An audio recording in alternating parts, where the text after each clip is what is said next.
मनरेगा दिवस के अवसर पर मनरेगा बचाओ संग्राम अभियान के तहत सोमवार को अजमेर जिला कलेक्ट्रेट कार्यालय पर प्रातः 11 बजे से दोपहर 2 बजे तक विशाल धरना प्रदर्शन आयोजित किया गया। यह धरना अखिल भारतीय कांग्रेस कमेटी के सदस्य जालोर सिरोही लोकसभा प्रत्याशी एवं मनरेगा बचाओ संग्राम के जिला प्रभारी वैभव गहलोत के नेतृत्व में संपन्न हुआ। धरने को संबोधित करते हुए वैभव गहलोत ने केंद्र सरकार पर तीखा हमला बोलते हुए कहा कि देश की राज्य सरकारें पहले से ही गंभीर वित्तीय संकट से जूझ रही हैं। इसके बावजूद केंद्र सरकार मनरेगा जैसी जन कल्याणकारी योजनाओं का आर्थिक बोझ राज्यों पर डालकर गरीबों से उनका रोजगार और रोटी छीनने की साजिश रच रही है। उन्होंने कहा कि मनरेगा देश के करोड़ों गरीब और ग्रामीण मजदूरों की जीवन रेखा है, लेकिन केंद्र सरकार लगातार इसके बजट में कटौती कर रही है। गहलोत ने केंद्रीय वित्त मंत्री निर्मला सीतारमण द्वारा हालिया प्रस्तुत बजट पर निराशा जताते हुए कहा कि इस बजट में अजमेर को पूरी तरह से नजरअंदाज किया गया है। उन्होंने कहा कि अजमेर से केंद्रीय मंत्री होने के बावजूद शहर के लिए कोई बड़ी या उल्लेखनीय योजना नहीं लाई गई।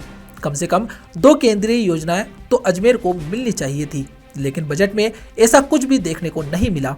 यह धरना अजमेर शहर एवं अजमेर ग्रामीण कांग्रेस कमेटी द्वारा संयुक्त रूप से आयोजित किया गया।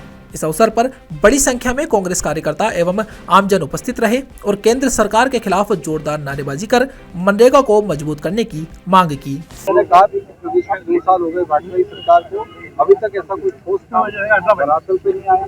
पुराने कामों को पीछे काटने जा रहे हैं। उनको एक काम ये बता कानून व्यवस्था आप सबके सामने और बजट घोर निराशा है प्रदेश की जनता के साथ। अजमेर में विशेष तौर पर बात करूँ, केंद्रीय मंत्री होने के बावजूद, मतलब मंत्री अगर केंद्र में होता है तो उसकी जिम्मेदारी डबल हो जाती है कि वो कम से कम अपनी खुद की सरकार से जब वो मंत्री रहे की शपथ दे रखी है तो उन्होंने कम से कम कोई एक योजना तो गिनाने के 2 योजना तो यहाँ पे लाके बताते अजमेर की जनता को।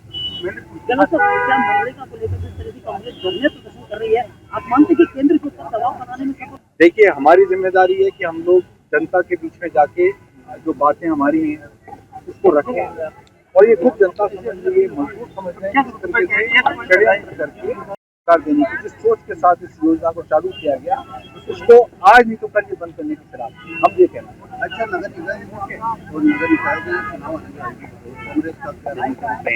अच्छा प्रदर्शन रहेगा। आप सब मानते हैं कि कुछ ये कोर्ट के दबाव में अब इनको घोषणा करनी पड़ेगी आने वाले समय में। ये कोर्ट का दबाव था कि इनको जो इतने लंबे समय से चुनावों को टाला जा रहा था, अब कोर्ट के दबाव में ही सही मगर अब ये काम पूरा किया जाए। तो बिल्कुल मेरे को जिस तरह से माहौल यहाँ पे लग रहा है, निश्चित तौर पे मैं मानता हूँ एक अच्छा कांग्रेस का वोट बन के आएगा।